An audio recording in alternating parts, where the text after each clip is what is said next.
turning my hips. So the strip movement is really the key for the entry. There's lots of different ways you can get into it, but essentially I need to be on my side. And what I like to do is put my knee out and guard against his hand. And really what I'm trying to do is come out to the side. So this is what is called a shoulder crunch guard right here. So if I'm just squeezing my knees together, that's called a shoulder crunch. When I come underneath with this knee, hand underneath this shoulder to the shoulder, with that shoulder crunch, that's called the Williams guard. And so what the Williams guard is really good at is if I was here, and let's say I start attacking an omoplata, he can just stand up and pull out. So what the Williams guard is really good at doing is controlling posture. So he tries to do that now. Now I have significantly more control over his upper body as he tries to come out of it. What also it does is one of the defenses is to drive into me. So he's gonna wanna like kind of body lock, yeah, start driving back into me and then getting to like a body lock pass or get passing my legs and kind of getting back into guard. So with the Williams guard, I have this one hand on his shoulder and I have my other hand here. If he starts driving into me, I can gable grip and frame against his neck. Meanwhile, you know, I'm basically starting to open up and it's a lot of my hips and my back. I'm extending back out, back and forth, and I'm isolating, kind of pinching between my knee and my chest, his shoulder, locking this in with this grip here.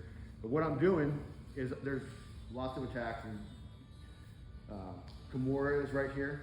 I have wrist locks, I have arm locks here to this here. And then what we're kind of playing with is just getting into this spot right here. There's also a choke, it's called the kneel knot. Where I grab my shin, little fist right here, and I can even grab my own forearm and just squeeze. So, and then what I like the most about this is the triangle setup. So from this position, I can start kind of holding this arm and I can go thumb down. This is a lot of information right now, but we'll walk through step by step. Kind of here to open this up to get my foot out, and then I start working this triangle. So that's one of my favorite finishes. But why don't we just practice? I'll rep just the entry a little bit and just kind of hipping out. So they're up, we're kind of breaking posture, trying to come here. I come here and start coming out. It's a lot of this shrimp movement, right? Like that's where all the power is. I'm not pushing away, I'm not even using any of my hands.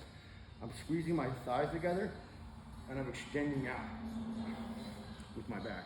So then I'm here, lock this. I can actually put my heel on his shoulder here, and that's really strong too. So why don't we just kind of rep this, getting into this spot, and then we'll start building on that. So again, from here, kind of different setups, but I like to swim underneath, start coming out, and then coming out to the side, grabbing here, pinching. And then you can kind of play with them trying to drive into you.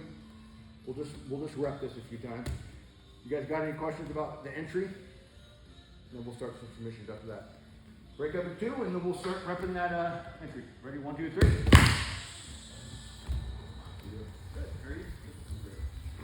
Big Parker coming in late.